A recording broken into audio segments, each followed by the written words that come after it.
پھر قرآن نے کہا حتی زرتم المقابر، مال، کثرت مال کی حرص و ہوس نے تمہیں ہلاکت میں ڈال دیا، یہاں تک کہ تم نے قبروں کی زیارت کر لی۔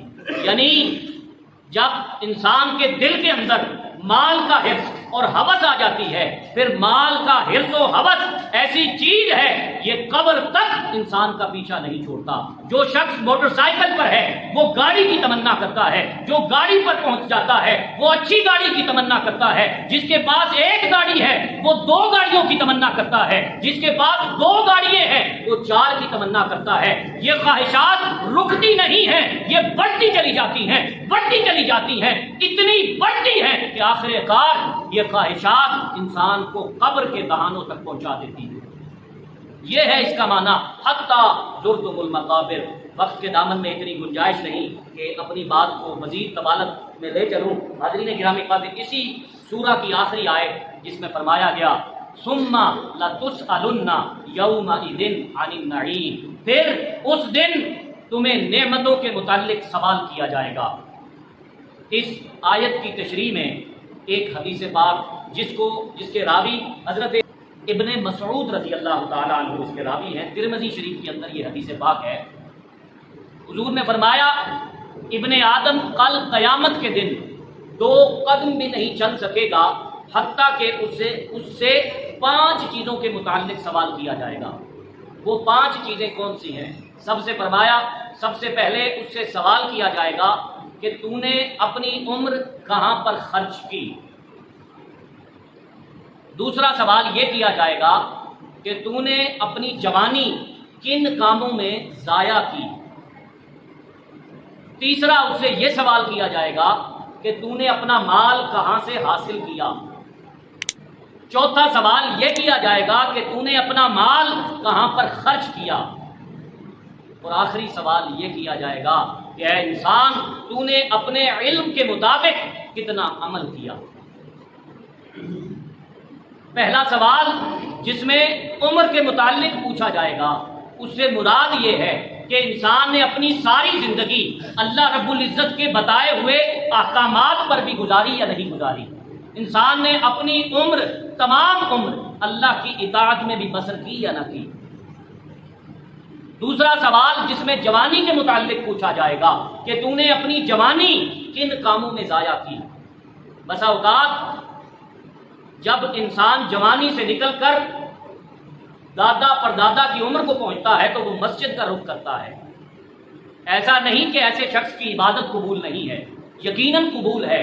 بڑھاپے کی عبادت بھی قبول ہے، جوانی کی عبادت بھی قبول ہے، بچپن کی عبادت بھی قبول ہے، لیکن اس کا مطلب یہ بھی نہیں کہ جو بزرگ ہر وقت مسجد میں آ کر مسجد میں مصلی پر سجدہ ریز رہتا ہے، اس سے یہ سوال نہیں کیا جائے گا کہ اس نے اپنی جوانی کن کاموں میں خرچ کی۔ لہذا اللہ کی اطاعت، اللہ کی بندگی اسی وقت قابل قبول ہوگی کہ جب انسان بچپن سے نکلتے ہی جب جوانی میں قدم رکھے، اللہ رب العزت کی اطاعت میں آ جائے، جب شریعت کے احکام اس پر لاگو ہونے لگے تو وہ شریعت کو اپنے آپ پر طاری اس طریقے سے کرے کہ جوانی کی عمر سے ہی نماز کی پابندی کرے، جوانی کی عمر سے ہی روزہ کبھی قضا نہ ہونے پائے، جوانی کی عمر سے ہی حلال و حرام کی تمیز اس نوجوان کے اندر ہو، تب جا کر بخشش کا پروانہ اس کے ہاتھ میں آئے گا۔ پھر تیسرا سوال کہ تو نے اپنا مال کہاں سے حاصل کیا، یعنی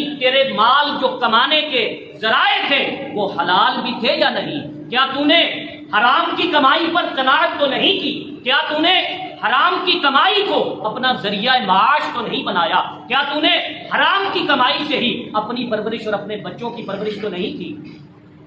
اس سوال کا مقصد یہ ہوگا۔ اور چوتھا سوال کہ تو نے اپنا مال کہاں سے حاصل کیا، تیسرا سوال، اور چوتھا سوال یہ ہوگا کہ تو نے اپنا مال کہاں پر خرچ کیا۔ کیا اپنا مال اللو تللو میں تو نہیں اڑایا؟ کیا تو نے حلال کی کمائی سے شراب نوشی تو نہیں کی؟ کیا تو نے وہ پیسہ جو حلال کے طریقے سے کمایا تھا اس کو جوئے پر تو نہیں اڑا دیا؟ کیا حلال طریقے سے کمایا گیا مال تو نے حرام کی کمائی کے لیے صرف تو نہیں کر دیا؟ اس سوال کا مقصد یہ ہوگا۔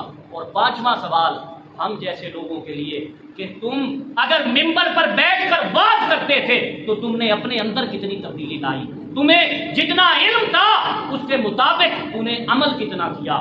کیا صرف لوگوں سے داد وصول کرنے کے لیے خطاب کیا کرتا تھا؟